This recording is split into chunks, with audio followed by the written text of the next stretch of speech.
మెదక్ జిల్లా మాసాయిపేట మండల కేంద్రంలోని రైతు వేదిక ఆవరణంలో బుధవారం భూభారతి ఆర్ఓఆర్ చట్టంపై అవగాహన కార్యక్రమం నిర్వహించారు. అలాగే ఇంటర్ మొదటి సంవత్సరం ఫలితాల్లో ఎంపీసీ విభాగంలో 470 మార్కులకు 468 మార్కులు సాధించిన రాష్ట్రంలో 2వ ర్యాంకు సాధించిన మసాయిపేటకు చెందిన కృత్వికను కలెక్టర్ చేతుల మీదుగా సన్మానించారు. కార్యక్రమానికి జిల్లా కలెక్టర్ రాహుల్ రాజ్ ముఖ్య అతిథిగా హాజరయ్యారు.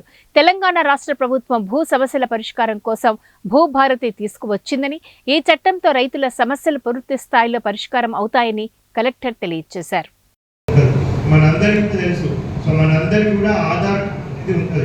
ప్రతి ఒక్కరికి ఆధార్ కార్డు ఉంటుంది.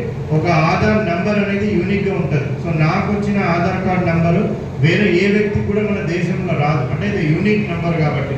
అదేవిధంగా నా తదనంతరం కూడా ఆ ఆధార్ నంబర్ అనేది వేరే ఎవరికి కూడా అసైన్ చేయడానికి వీలు లేదు.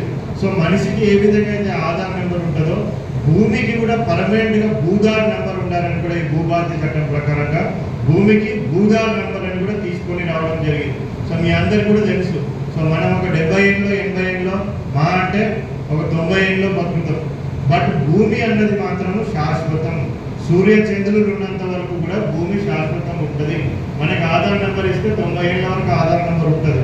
బట్ భూమికి భూధార్ నెంబర్ ఇస్తే సూర్య చంద్రులు ఎప్పటి వరకు అయితే ఉంటారో అప్పటి వరకు కూడా ఆ భూమికి ఆ భూధార్ నెంబర్ అనేది కూడా పర్మనెంట్ గా ఉండిపోతుంది. మరి ఆ ఉద్దేశంతోనే మరి ఈ మన భూభారతి సింపుల్ గా, కానీ అది ఇంకా మన దగ్గర మాసాయిపేట మండలంలో రాలేదు. ఎందుకు రాలేదు అంటే కేవలం 4 మండలాల్లో 4 జిల్లాల్లో 4 మండలాల్లో పైలట్ గా స్టార్ట్ చేశారు. పైలట్ అంటే టెస్టింగ్ నడుస్తుంది. ఇప్పుడు 4 మండలాల్లో మన దగ్గర కామారెడ్డిలో కూడా ఒక మండలంలో టెస్టింగ్ నడుస్తుంది.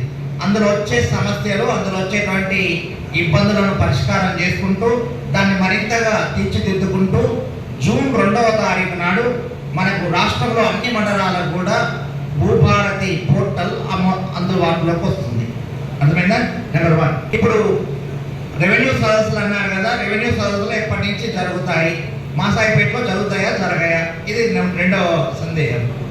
రెవెన్యూ సదస్సులు ఇప్పుడు ఇంతమంది గౌరవ రెవెన్యూ మంత్రి గారు చెప్పినట్టుగా 4 జిల్లాల్లో 4 మండలాల్లో రెవెన్యూ సదస్సులు స్టార్ట్ అయినాయి పైలట్ కింద. అందులో వచ్చేటువంటి సమస్యలను చూసుకుంటూ మళ్ళీ దాన్ని ఇంప్రూవైజ్ చేస్తారు. ఎందుకట్లా పైలట్ అంటే గతంలో ధరణి తీసుకొచ్చినప్పుడు ఒకటేసారి రాష్ట్రం మొత్తంలో ఒకటేసారి మొదలు పెట్టారు.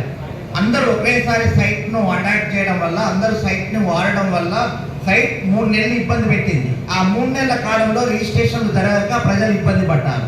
అందుకోసం అది దశల వారీగా తీసుకొస్తుంది ప్రభుత్వం. మొదటగా